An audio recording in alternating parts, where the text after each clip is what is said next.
What up, Cavs Nation? I'm your host, Ethan Sands, and I'm back with another episode of the Wine and Gold Talk podcast. And joining me today, Chris Fedor, cleveland.com Cavs beat reporter, and we're coming to you guys after maybe the wildest game that the Cavs have played this season in a loss to the Detroit Pistons in overtime, 122-119.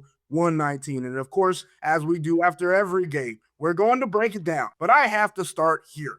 Chris, what was it like to experience a 12.5-minute buzzer that was disrupting the game? What were your thoughts? What did you hear? What were you seeing? And what was the experience like? And have you ever experienced that?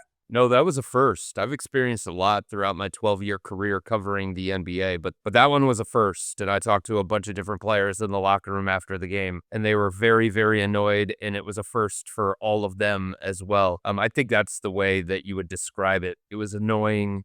It was really loud. It was incessant. There were a lot of people around me that were in the media that were putting on their headphones. They were trying to do everything that they could to block out that noise. It was very hard to concentrate. I was trying to update my gamer and put notes into my gamer, and it was just really hard to concentrate, and you just wanted it to be over with. And one of the players after the game said, did nobody think to do the thing that we've been taught from a very young age? Turn it off and turn it back on, unplug it and plug it back in. So I think a lot of people were just wondering, hey, how long is this going to last? What is the resolution going to be? And then afterward, it was hilarious. In the post-game press conference, as soon as I asked Kenny about dealing with that delay and dealing with that horn, there was a horn that sounded that you could hear from the arena.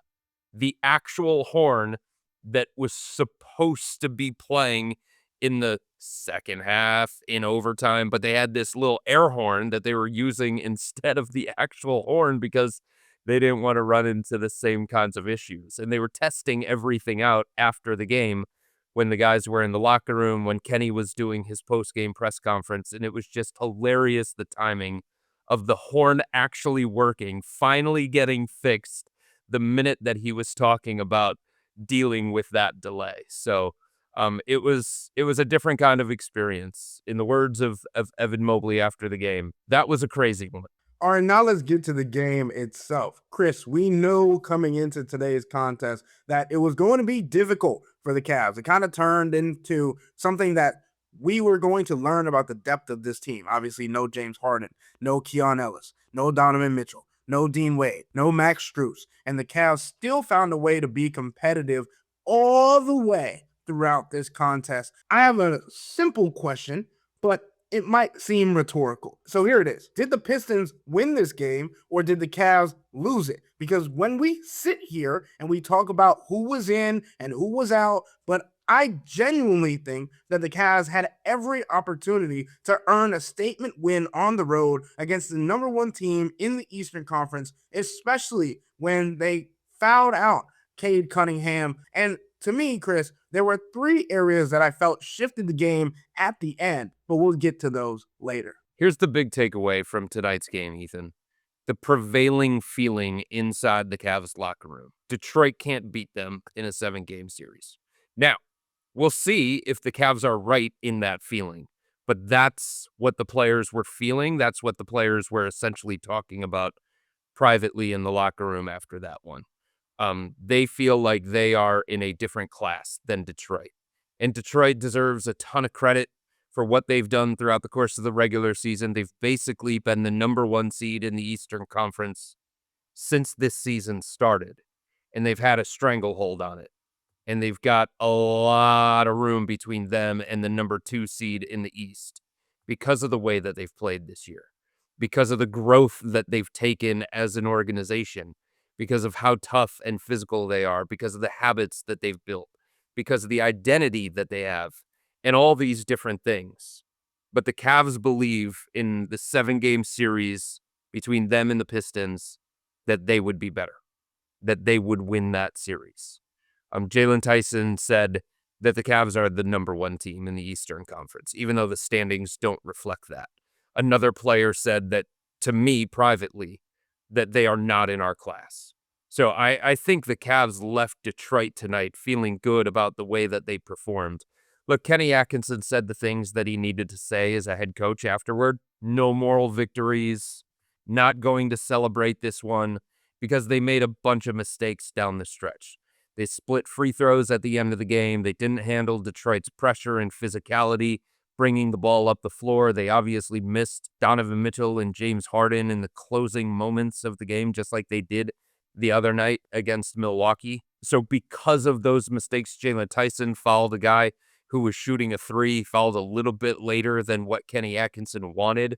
So because of those mistakes and because it was an essential gagging, Kenny wasn't going to come to the podium and be like, hey, what a performance by our guys. Look at Thomas Bryant. Look at the minutes that Tyrese Proctor had. Yeah, that was part of it, but he wasn't going to have that kind of demeanor. He couldn't have that kind of demeanor. That was a collapse of epic proportions late in the game. They had that game won multiple times, and they ended with a loss, which, as inexplicable as it was, as baffling as it was, there was no way that Kenny could have had that kind of demeanor in his post-game press conference.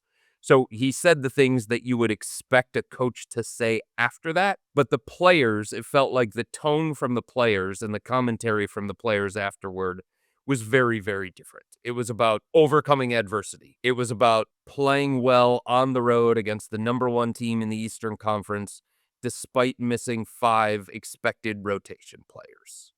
It was about all the different things that they did throughout the course of the game to build that lead, to put themselves in position to win the game on the road against the Pistons. I mean, they led for more than 31 minutes. And the other thing that players were talking about is Detroit was basically full. They were missing Isaiah Stewart. He is a big deal. He is a big-time rotational player for them. He's in the conversation for all defense. He brings a tenacity, a physicality, and all those different things. But the Cavs looked across the locker room and they said, that's who Detroit is probably going to be in the playoffs with the addition of Isaiah Stewart. And look at what we were missing. Look at all of the firepower that we were missing. And we were right there. And we should have won this game. And the fact that we didn't win this game wasn't so much about Detroit. It was about us. It was about the mistakes that we made. It was about the things that we didn't do down the stretch that we needed to do. And the belief was, if James Harden was out there, if Donovan Mitchell was out there, the problems that arose for the Cavs late in the game, they wouldn't have. I think that's completely understandable. And obviously, we look at the box score and you kind of take a step back. And you also have to have a different perspective of this. Would Craig Porter Jr. have played 32 minutes if they were fully healthy? Probably not. Would Dennis Schroder have played 37 minutes if the Cavs were fully healthy? And committed 8 turnovers. Correct. And I'll get there, Chris. I promise. I'll get there. But we have to also make the realization, like, there were small, minuscule plays that were made by this rotation that need to be remembered by Kenny Atkinson when they're fully healthy. How good Craig Porter Jr. was in creating offense and get downhill and find open looks for guys around him. He had 12 assists tonight, right? And only 3 turnovers. But I thought it was interesting that you said that Jalen Tyson kind of was bold in his comments. And we know that Jalen Tyson is never one to be shy from a moment, never one to be shy from a press conference in any way. But he was also one of the reasons that the Cavs didn't win this game tonight. As we all know, if you listen to this podcast, I am a big Jalen Tyson supporter, but we have to do our due diligence and call them out when things go awry. Jalen Tyson's foul up 3 that ultimately forced overtime after a great offensive rebound that nearly sealed the game was the epitome of what Kenny Atkinson has been referring to when talking about he can't make mistakes to earn minutes or re-earn minutes when this team is healthy. Overall, I think he had a good game and some clutch shots down the stretch on the offensive end, But fouling on the perimeter has been an area that the Cavs have wanted to see Jalen Tyson improve all season long. And in that moment, he regressed. And then obviously, the two other points that I had for areas that the Cavs floundered at the end of the game, Dennis Schroder was simply just trying to do too much. He was 4 of 15 from the field, and his dribble drive was impeccable. It was effective all night long. But down the stretch, he was only looking to score instead of facilitate because he had made so many mistakes when giving up the ball. Obviously, as Chris mentioned, he ended the game with 8 turnovers. He had 9 assists as well. So that led to bad shots because he was forcing it, or led to turnovers because he was giving the ball up too late. And Chris, I don't want to be completely negative about a player who's no longer here, but at points, it looked like Darius Garland sped up, moving too fast for an offense that was supposed to be more methodical in closing minutes. And of course, that's part of the reason that the Cavs went and got James Harden. And the final point of what I think the Cavs need to clean up, free throw shooting. And I've talked about this throughout the season, right? Chris, you mentioned it. The Cavs weren't in this position for Jalen Tyson's mistake had Craig Porter Jr. and Evan Mobley knocked down their free throws in the fourth quarter. It's been an area that we've talked about all season, and they haven't been able to rely on, especially late in games, and it costs them more than they would like to admit because free throws, you look at the box score after a game, you missed 5 free throws. Well, you lost by 5. Not necessarily in this game in particular, but the Cavs were 20 of 27 from the free throw line. That's just 74.1%. They lost this game by 3 points. So you get those free throws back. You're not in the situation. You're more free flowing, all these other things. So those are the 3 things that I wanted to highlight from tonight's game that I think could have changed the tide had they gone differently. Yeah, I think when it comes to Schroder, look, at this stage of his career, he's just not a 38-minute-a-night guy. And that's okay because he's not supposed to be on this team. He's not expected to be on this team. He's expected to be the stable, reliable backup. But yeah, I think tonight was evidence of him trying to do a little bit too much. Him trying to make up for the fact that Donovan Mitchell wasn't there, Keon Ellis wasn't there, James Harden wasn't there, Dean Wade wasn't there, Max Strus wasn't there. And I also think there was a little bit of Dennis Schroder, having to deal with Asar Thompson, which makes life difficult on ball handlers. So in most cases, Dennis is probably going to get 24 to 28 minutes. He's not going to have as much offensive responsibility. He's not going to be required to create as much for himself and for his teammates. And when you start envisioning him in that role, that's where he can thrive. That's where he can make an impact for this team. So I still think he's going to be a positive asset. I still think that Kenny has a ton of trust in him. But when you start to play a guy a little bit more, when you start to ask him to do a little bit more times than not, the flaws start to reveal themselves. The reason why it took a while for him to get a contract this offseason, the reason why Sacramento wanted to basically salary dump him by giving up on Keon Ellis, all those different things. And look, he's going to have a role on this team, and it's going to be a really, really important one. But if they're going to ask Dennis to do this, you're going to start to see some of those flaws. He's going to make some mistakes because that's what he's done for a majority of his career.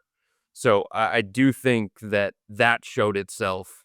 The other question that I had is, should Kenny have thought about going back to Thomas Bryant? He was really, really impactful. The energy, the enthusiasm, the physicality that he was playing with.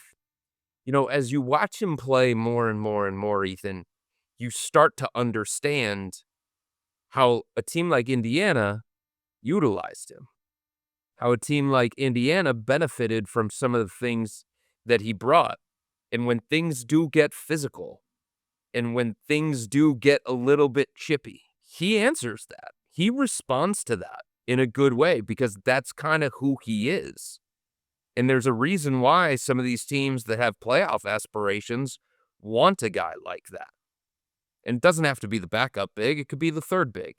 But I thought tonight, the way that he played at the start of the fourth quarter, where the Cavs erased the deficit quickly going into the fourth quarter, and then built their lead back to 7, making it a 3-possession game, Thomas was a big part of that.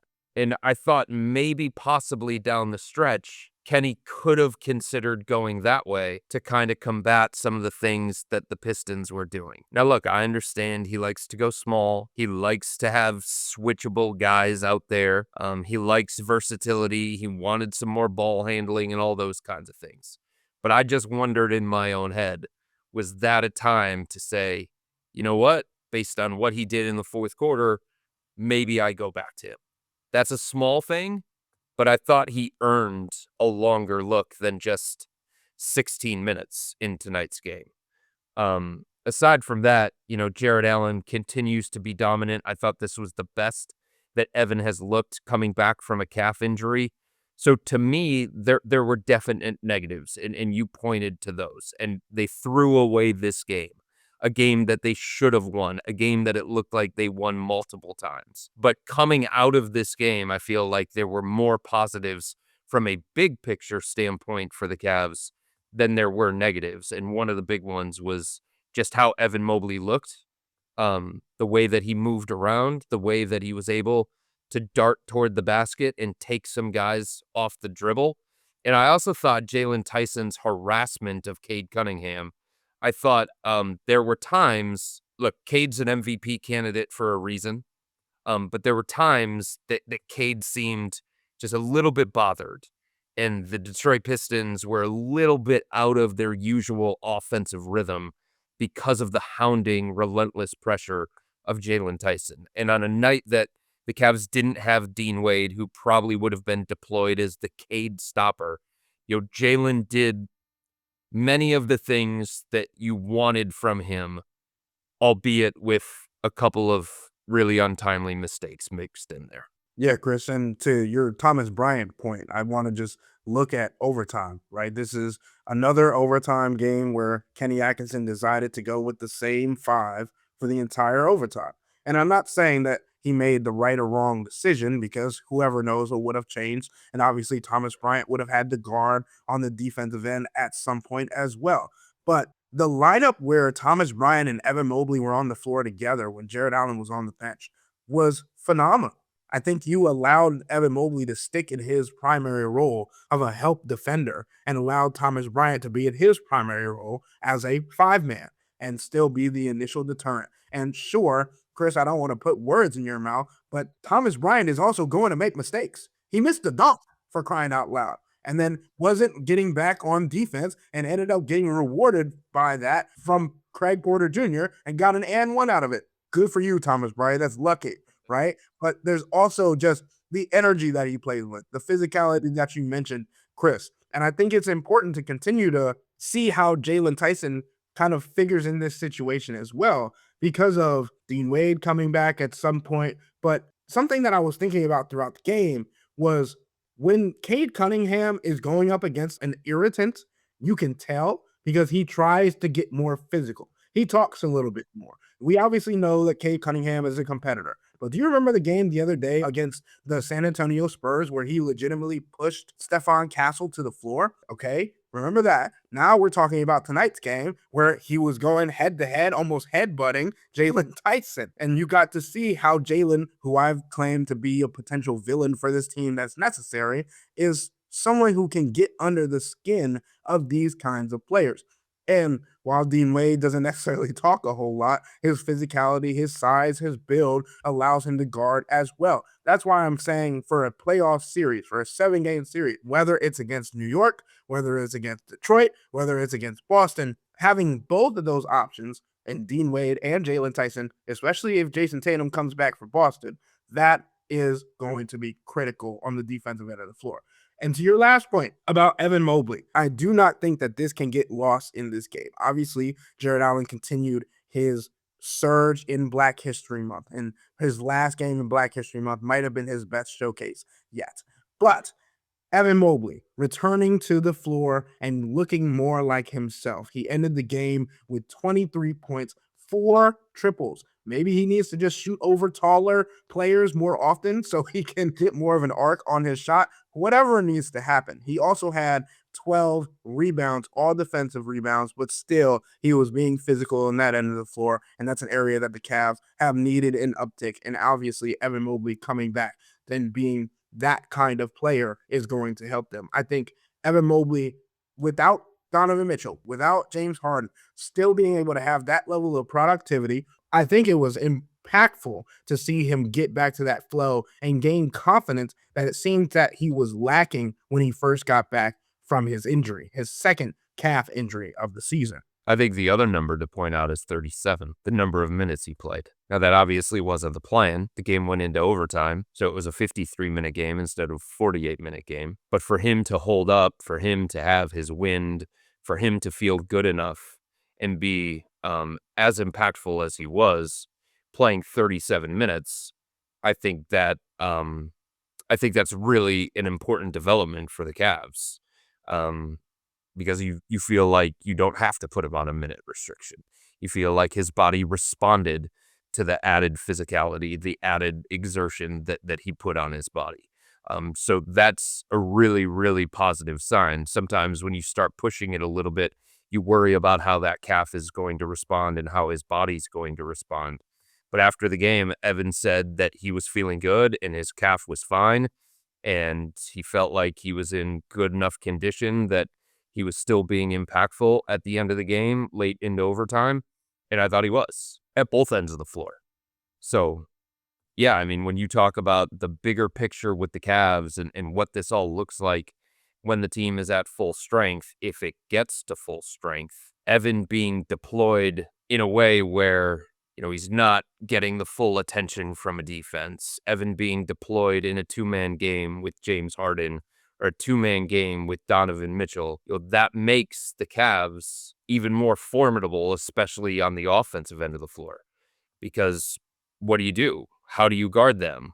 What schemes are you going to use with all of that offensive firepower?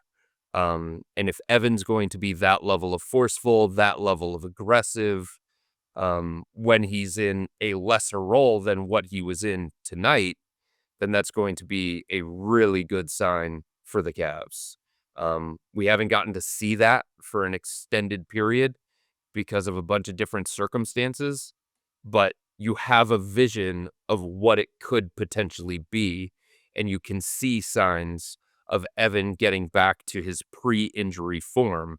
And if he gets back there and this team gets to full strength and James Harden's thumb heals and Keon Ellis's finger heals and Donovan Mitchell's groin heals and Max Strus finally makes his season debut, then you start thinking about the possibilities of this team. And I feel like that's how they were kind of thinking following this game because of all the things that happened throughout it.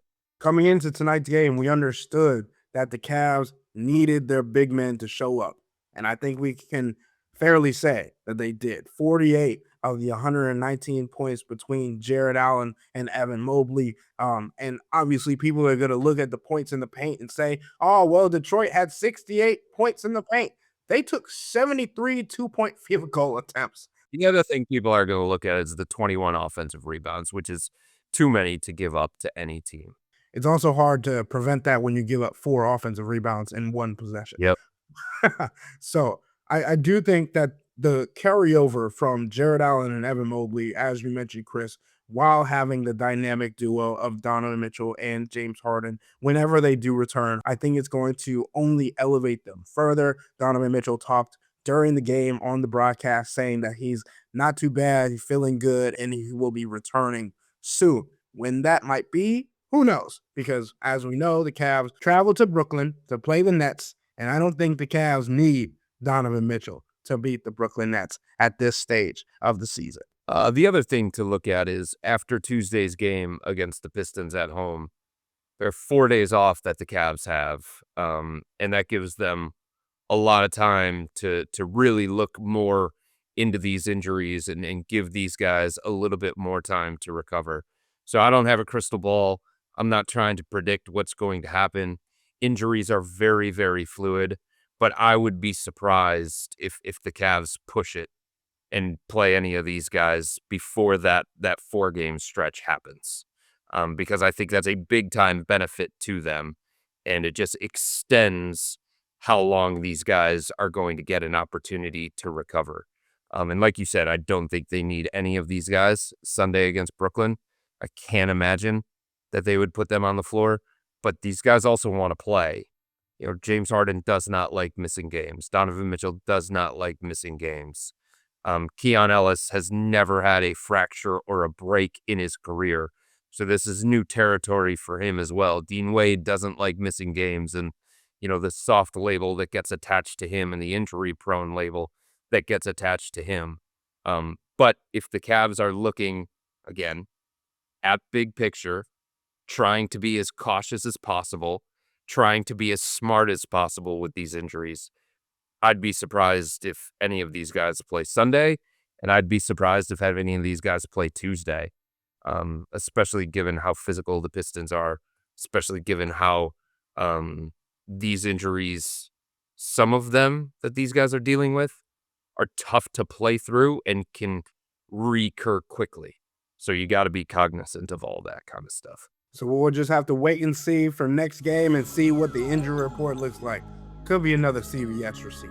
But until then, with all that being said, that'll wrap up today's episode of the Wine and Gold Talk podcast. But remember to become a Cavs insider and interact with Chris, me, and Jimmy by subscribing to Subtext. Sign up for a 14-day free trial or visit cleveland.com/Cavs and click on the blue bar at the top of the page. If you don't like it, that's fine.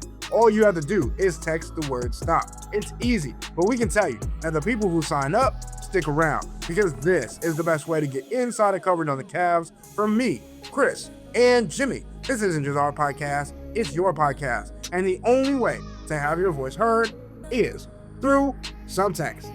Y'all be safe. We out.